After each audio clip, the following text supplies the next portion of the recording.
Greetings from Washington, D.C. Welcome to the IMF's virtual press briefing for the release of the October 2021 Asia and Pacific Regional Economic Outlook. I'm Keiko Utsunomiya from the Communications Department. We are very happy to have you with us today.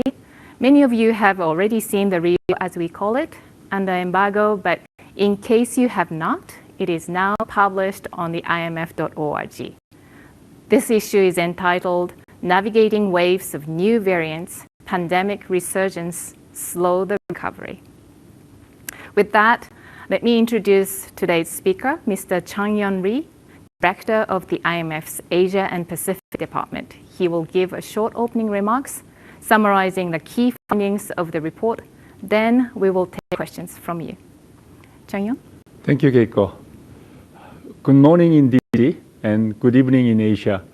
It's a great pleasure to have an opportunity to present some of the highlights of the IMF's regional economic outlook and policy recommendation for Asia Pacific.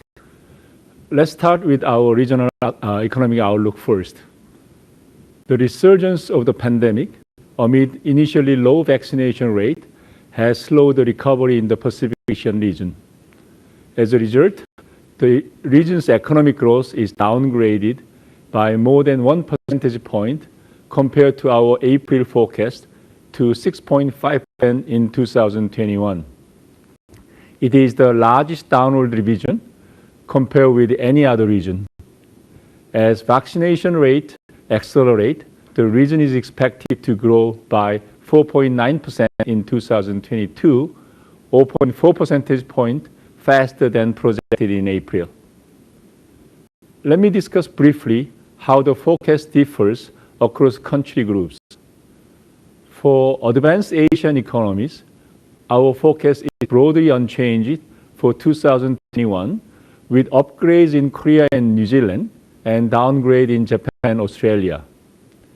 Japan's downgrade is mostly due to several extensions of state of emergency in coping with the spread of the Delta virus, while Korea's upgrade reflects stronger than expected recovery in high-tech exports. Most of the growth downgrade in the region, therefore, come from emerging market and low-income countries, led by India and ASEAN countries.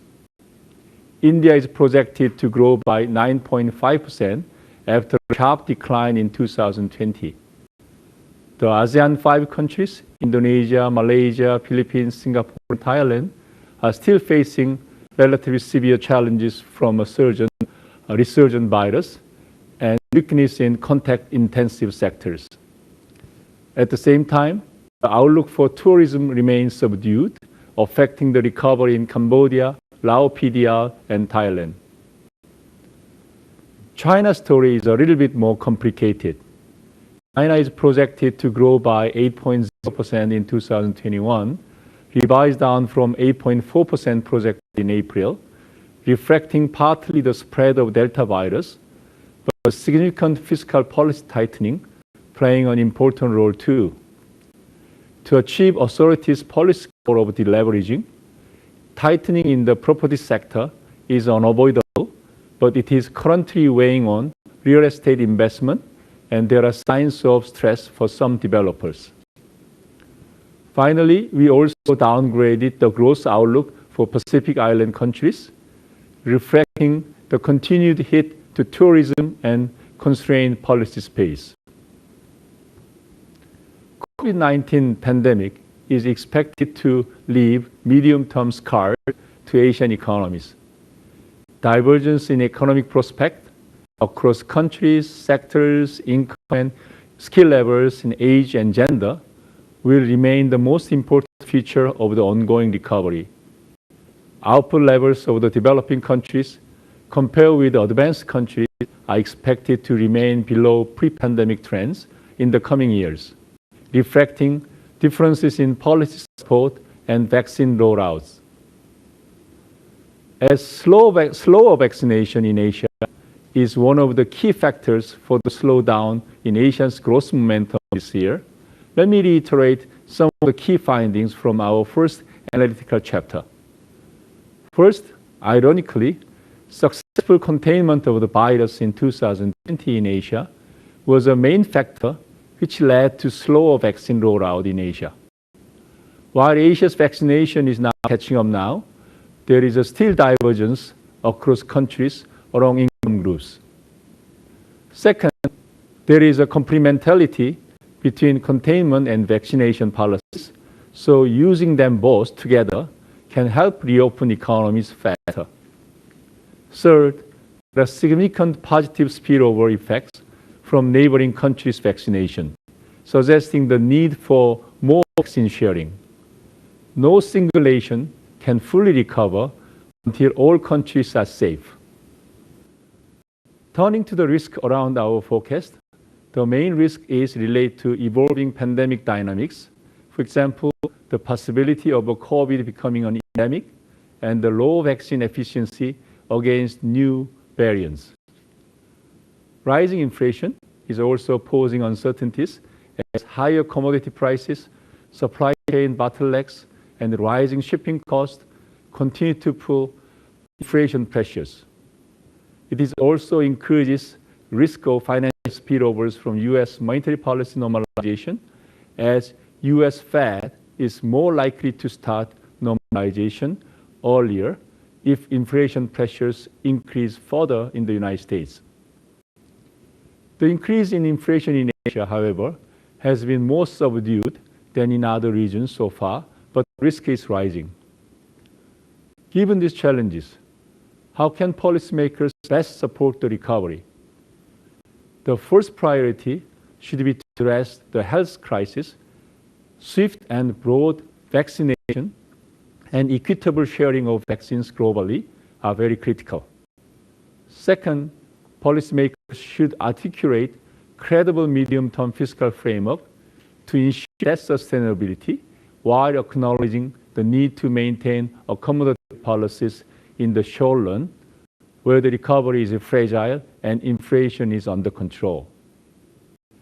Rising inflation amid persistent economic slack require a careful balancing act with respect to monetary policy.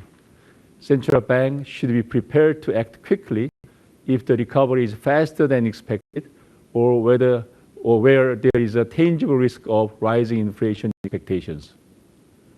A close eye must be also maintained on emerging financial stability risk with proactive action as needed, including through macroprudential policies and policies to expedite the resolution of debt overhangs to handle increasing number of zombie firms when policy normalization starts. Trade liberalization, which has historically been a powerful driver of growth in Asia, can play an important role. The second analytical chapter in this video underscores how reducing non-tariff barriers, which are significantly higher in Asia than in other regions, can help to accelerate inclusive prosperity. Finally, digitalization and the synchronized push for green public investment can further lay the foundations for an inclusive green economic future. With this, I'd like to conclude my remark and look forward to your questions. Thank you. Thank you, Changyong. Let me turn to the WebEx. Ms. Reika Kihara from Reuters, Japan. Reika, hi, please Reika. go ahead. Can you hear me? Yes, we can hear you. Thank you. Thank you very much for the presentation. I have a question regarding inflation in Asia. How big is the risk that inflation becomes pronounced and long enough in Asia to de-anchor inflation expectations and for central banks in the region to respond with interest rate hikes that are faster than desired? Thank you. Okay, thank you. Actually, the inflation pressure was one of the most highly debated topic during our annual meeting last week. We are already seen the inflation pressures rising in many advanced economies, including United States and UK and some European countries, and some emerging markets too. But in Asia, as of now, even though producer price has increased relatively significantly because of the commodity price increase and the higher demand that comes from the recovery of the advanced economies, and some supply disruptions definitely also affect the Asian too. So we see some producer prices increasing, but as of now, the increase in producer prices has not been transmitted to the consumer price increase yet. Japan, as you know, that the inflation rate is still close to zero. China CPI inflation rate is around 1%, and Korea, the CPI inflation is between 2 to 3. But definitely, if the commodity price continue to increase and the supply disruption, is very hard to forecast how soon it's going to end. So even though our baseline assumption is that inflation will increase, but we will come back to the trend level by mid next year, but there is lots of uncertainty. But we are concerning even though the level of the inflation at this moment in Asia is low, we have two concerns.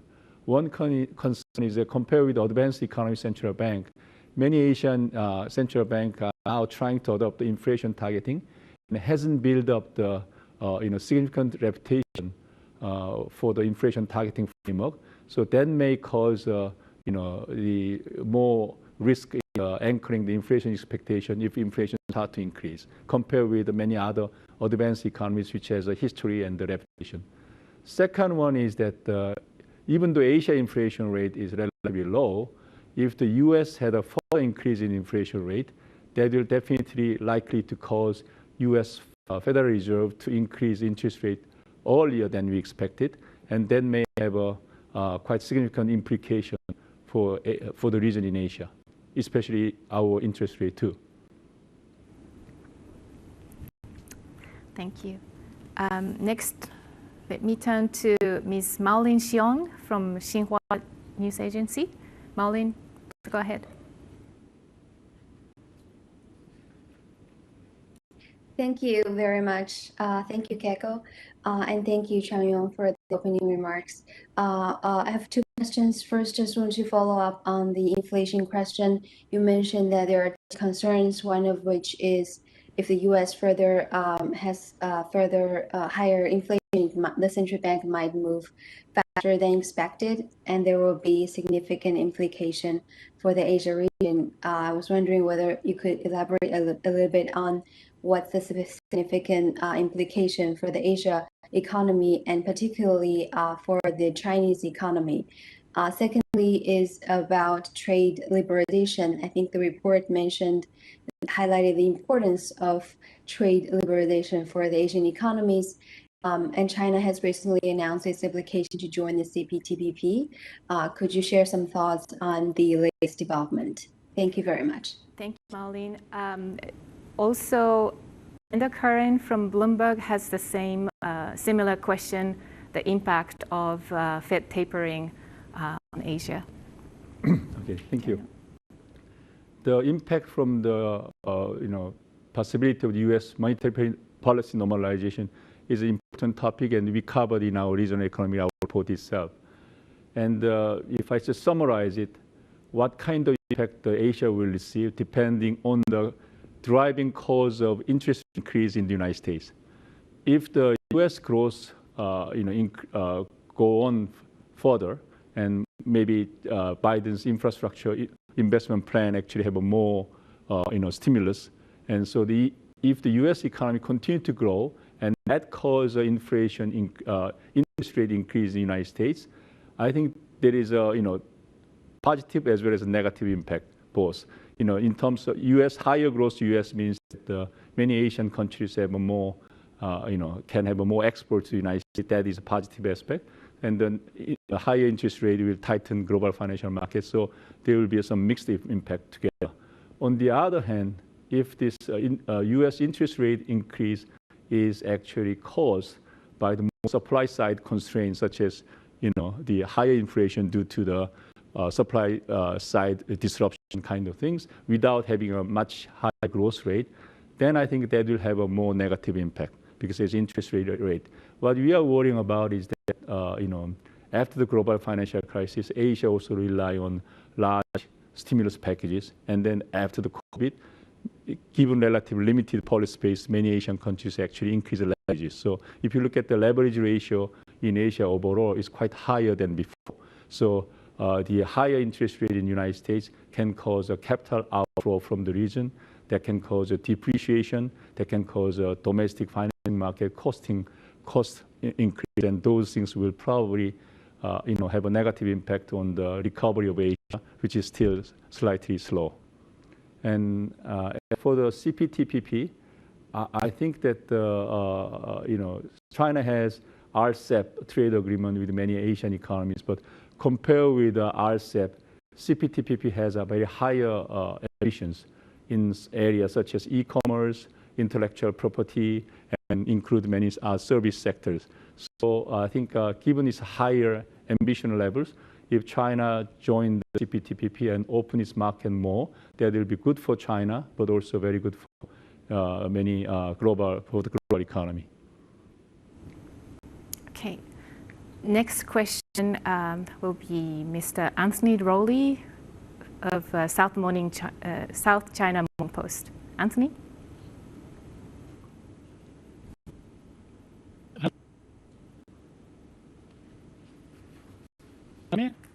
Can you hear me? Yes, now we can. Oh, you can. Good. Okay. Well, good morning. I don't actually have the questions right in front of me, but basically, one of the reasons why inflation is taking off is because demand in the advanced countries has outstripped the ability of some of the developing countries or emerging markets to increase supply, largely because of COVID. But that's the general picture. But I wonder whether you've got any idea of what the impact, what the situation is in individual Asian countries. In other words, those countries that are most critical in the supply chains, those Asian countries, to what extent are they individually being impacted by the slow rate of COVID rollout? I think what I'm trying to get is a more granular picture rather than the sort of overall situation. Yeah, I think one good example about your concern on the supply chain disruption by COVID, I can mention Vietnam. Vietnam has very successful containment of the virus in 2020, but recently, they could not escape the spread of the Delta virus in early spring. So around that time, Vietnam's vaccination is well below 30% something. And then, there is very strong lockdown of the factories, and it can cause, global supply chain. As you know, in fact, Vietnam is emerging as one of the factory of the world, recently. And so semiconductors and shoes and textile, they are all, affected because they can move the factory workers. And now the situation from the second half is getting better. Now the Vietnam's vaccination rate is now increasing to well above 60%. So this is a great example that containment policy alone is not enough, and together with containment vaccination, the economy can open faster. We have a second chapter in our regional economy outlook that shows that the effect of vaccination on economic and health outcome. So one example that you asked, maybe a good example is Vietnam. Thank you, Changyong. Let me move to India. Ms. Lalit Jha. Lalit, are you there? Hi. Okay. Thank you for doing this. I have just one question about how the countries in the region can collectively address the COVID situation. Both India and China are working to provide vaccines to the countries in the region as well. And what are your thoughts on the steps that major countries in the region can work together to successfully address the economic and health challenges being posed by the pandemic?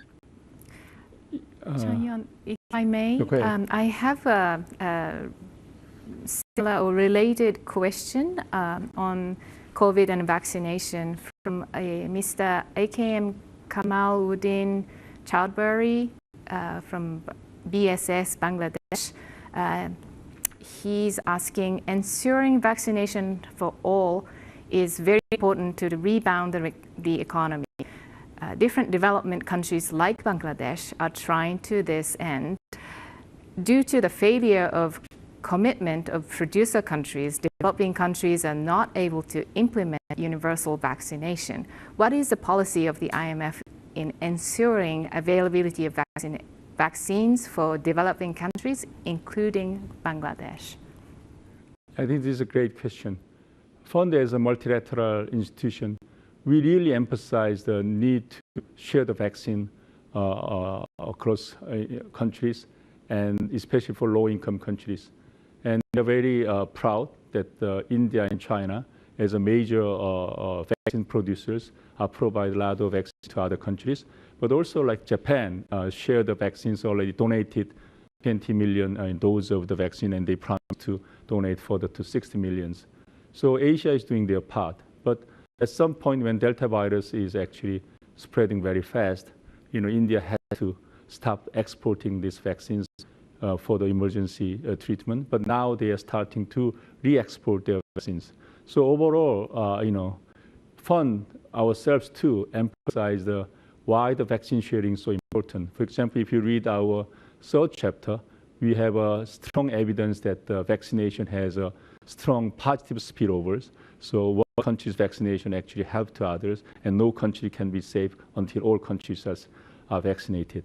And we actually had a proposal to vaccinate 40% of every country's population by the end of this year, and the 60% in next year. And then we are actually push these proposals to the member countries together with other multilateral institutions. For ourselves, I think we used our emergency lending facilities, about 2 billion, to help the countries, and that can be used for the vaccine purchase. At the same time, recent increase of our special drawing right, SDR, actually it will be very helpful for vaccine purchase. For example, Nepal government already indicate that they will use this newly allocated SDR to buy more vaccines. Okay. Let me remind you on the WebEx, journalists, please turn on your video so that we can see your face, please. I believe Leica has another question. Leica, please go ahead. Sorry, I wish I had my video on. I think I have time to do that right now. Okay. Just another follow-up question regarding the report's mention of the digital yuan. It mentions how China's experience with its digital currency could hold useful lessons for those considering issuing central bank digital currencies, as long as they are backed by prudential safeguards. What are some specific lessons other central banks could learn? If you can elaborate, and how would they mesh with the guidelines laid out by the G7 on CBDCs? Thank you. The Asia is actually at the front line in the digitalization. Not only the CBDC issues, but also overall e-payment, the digital economy overall. And to me, to your question, it will be very hard for me to say what specific lesson we learn from China to others, because there are several experiments that are going on in Asia right now, and each country has quite different objective why they are doing this experiment. For example, in China, China's the digital currency CBDC issue, I think they are more motivated how to reduce the monopoly of the private payment system, and then how to make it more widely available without having a monopoly of several private platform to have a more inclusive financing. And in that sense, China had a pilot, and now scaling up their application. Surely they are now trying to also try to see whether this can be used for cross-border payment system, and they are doing a lot of joint experiment with Hong Kong and other ASEAN countries. At the same time, if you look at the Cambodia's, Bac Hong project, that project is not a central bank digital currency, but that project is to increase the payment efficiency of payment system. So probably they may think about this may help to de-dollarize their economy. And then also HKMA and Singapore and many advanced Asian economies, they already have a very advanced e-commerce and e-payment system, but they want to enhance the efficiency of this payment and using it more cross-border. So there are a lot of experiments going on. So depending on the objective, I think we can learn many lessons from each other. So at these stages, overall, we think that the digital payment system has a pros, but at the same time a risk. And now many CBDC, whether CBDC can actually contribute to the advancement of this payment system globally, and this has to be seen. So I think it's a little bit early for me to say that this is a lesson we learn from one country to another. So there are a lot of experiments going on, and Asia, I'm very proud that Asia is in the front line. Thank you. Let me now turn to Mr. Gabriel In from CCTV or CGTN. Gabriel, please go ahead. Thank you, Keiko. Thank you, Changyong. My question is regarding to climate actions. In the Asia Pacific region, there are some of the world's biggest emitters, but also, in the region, there are some of the most innovative economies. So I wonder, what's your take on, the role that Asia Pacific region can play in future global climate action? Thank you very much. Look, as you mentioned, that this climate change issue is a very critical issue for our region, as you just mentioned.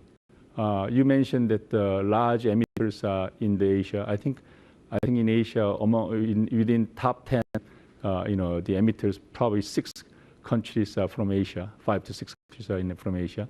And then also, but if you look at the other side, which countries are most vulnerable for the climate change issues? There are many Asian countries. Asian countries are mostly vulnerable for the climate change, including the small states in Pacific Island. But also, if you look at the highly densely populated South Asian countries, and even for advanced Asian economies these days, because of tsunami and the earthquake and the flooding, it's really affecting our lives.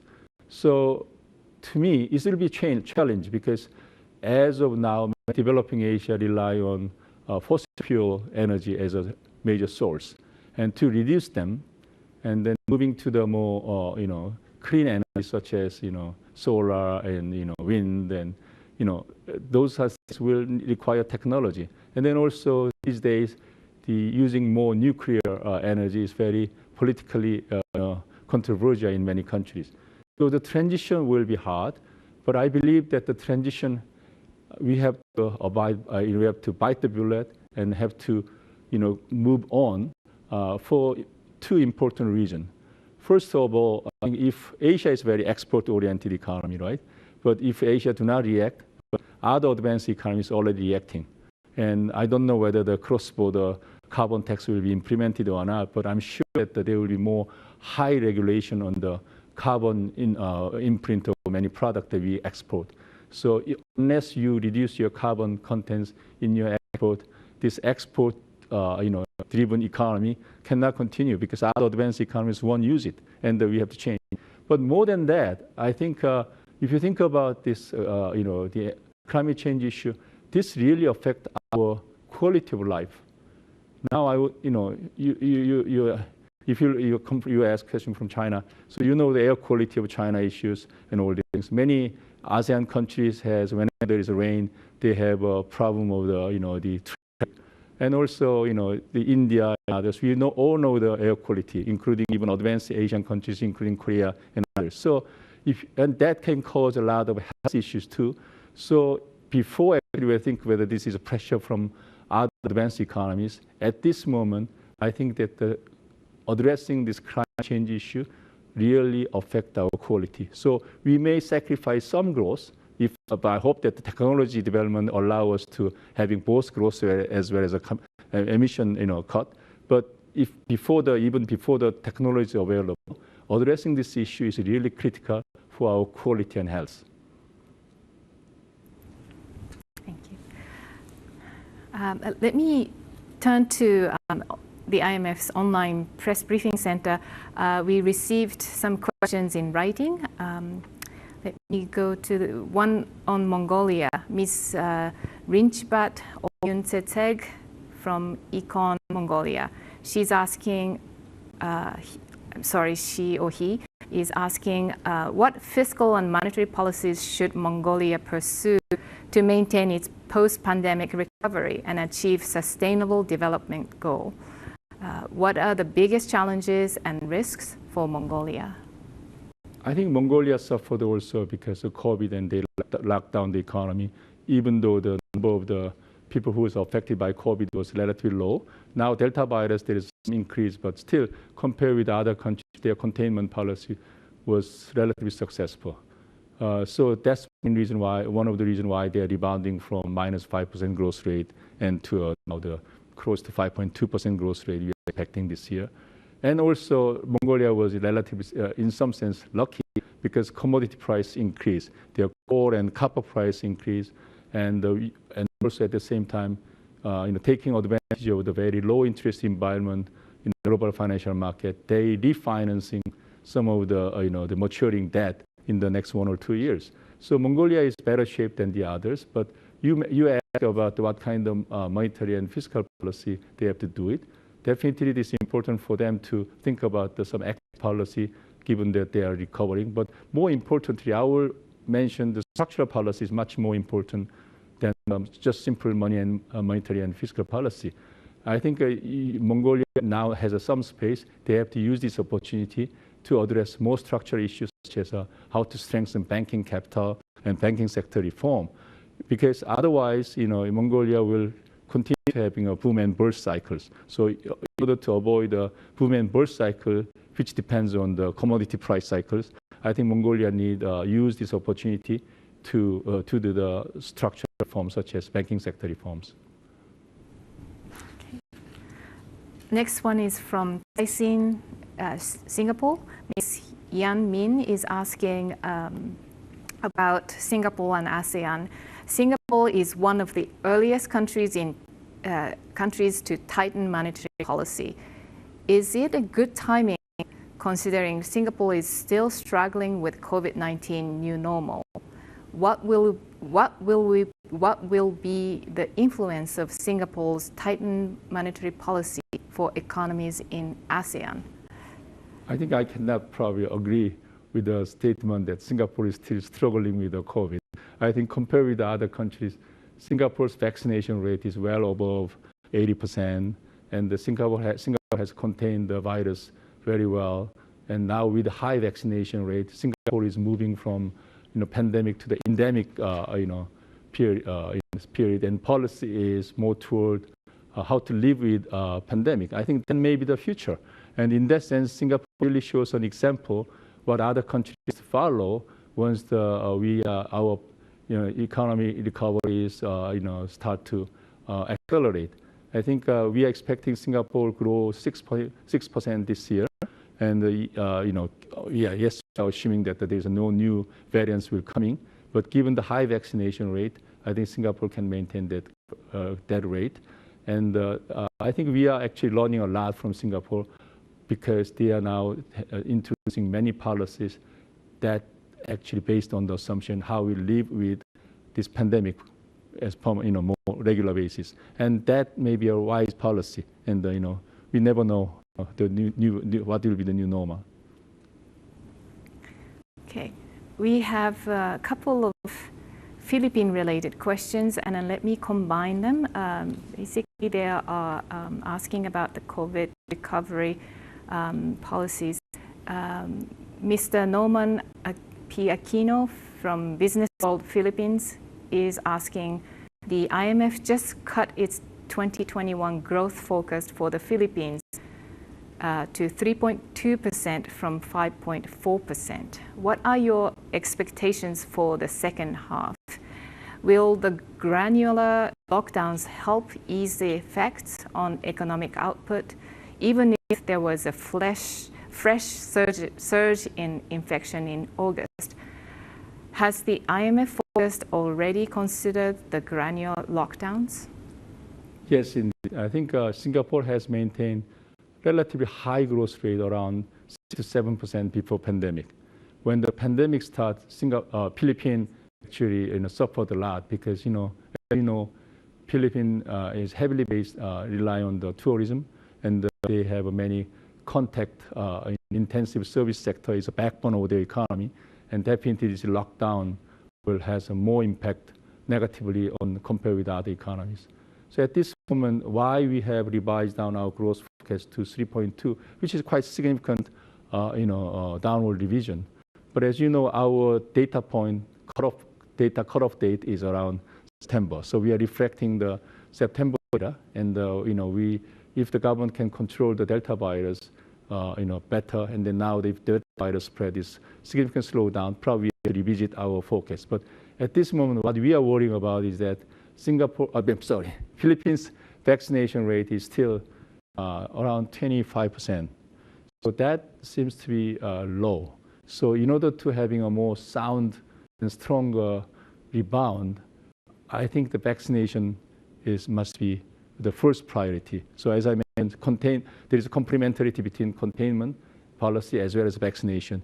Unless you have a higher number of the people vaccinated, you cannot forever to maintain the containment policy because economic impact will be very serious. So I really hope that the Philippine government accelerate the vaccination of the people.